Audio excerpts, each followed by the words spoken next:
Selamat datang kembali. Kali ini kita bakal kupas tuntas salah satu unit yang jujur aja sering banget diremehin, padahal bisa jadi unit inilah yang jadi kunci kemenangan di salah satu game strategi paling legendaris.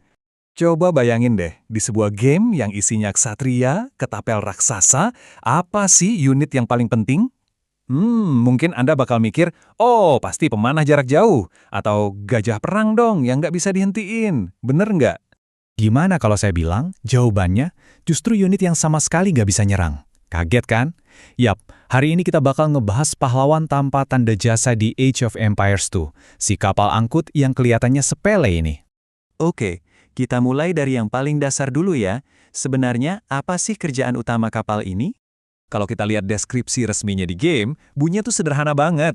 Digunakan untuk memindahkan unit melintasi air. Caranya, tinggal pilih unitnya, klik kanan di kapalnya, terus pakai tombol unload buat nurunin mereka di pantai. Yah, simple banget. Kedengerannya kayak jadi taksi air aja kan? Nah, sekarang coba kita lihat statistiknya. Ini dia yang bikin geleng-geleng kepala, HP-nya cuma 70, armor melee-nya 0 besar, dan yang paling penting, nggak punya serangan sama sekali, 0. Dengan modal 125 kayu, kita pada dasarnya cuma dapat, ya, kotak kayu ngambang. Dan ini nih poin yang paling bikin deg-degan. Kapal ini rapuh banget.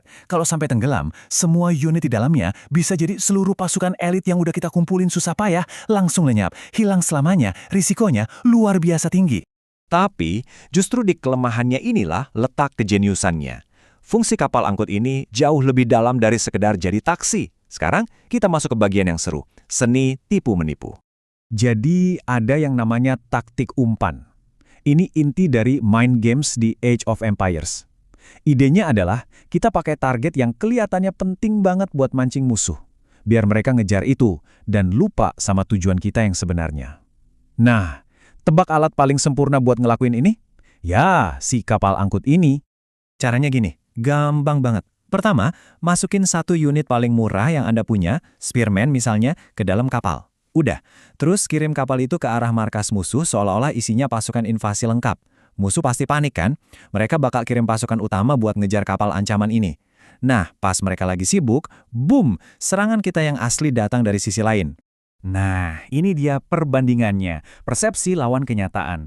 Yang dilihat musuh kita apa? Wah, invasi besar-besaran, siap-siap hancur. Tapi, realitanya apa? Cuma ada satu archer kesepian di dalam, mungkin lagi ngopi sambil lihat laut. Beda banget kan? Oke, itu baru satu trik. Ada lagi yang lebih cerdik.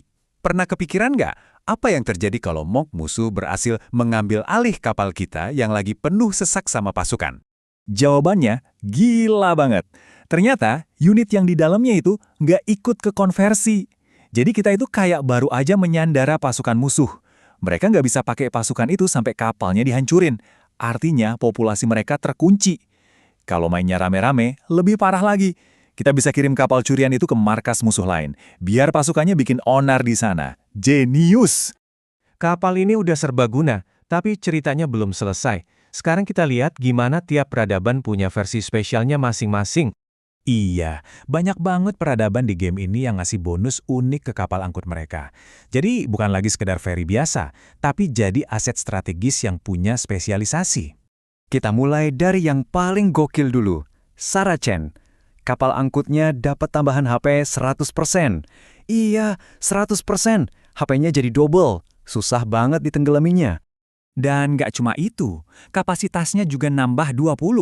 Artinya bisa bawa total 40 unit, double dari standar. Bayangin aja potensi invasi pakai kapal yang sekeras dan segede ini.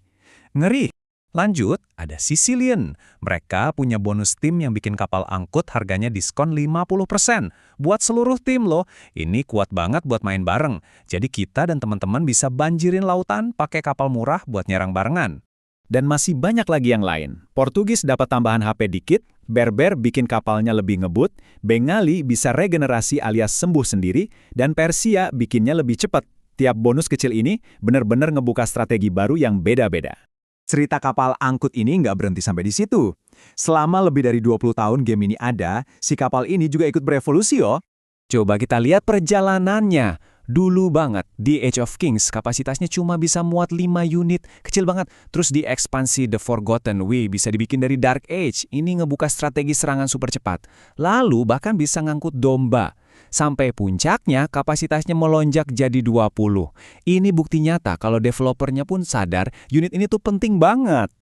Nah, rasanya belum lengkap kalau kita nggak bahas fakta-fakta aneh dan uniknya kan? Namanya juga Age of Empires. Ini beberapa di antaranya. Pertama, archer yang ada di dalam kapal itu nggak bisa nembak luar. Terus, kalau kapal yang bawa relik tenggelam, reliknya itu bakal teleport balik ke tempat asalnya. Ajaib kan? Dan yang paling nyebelin, ada bak langkah yang bisa bikin pasukan kita mati semua begitu turun dari kapal. Aneh banget.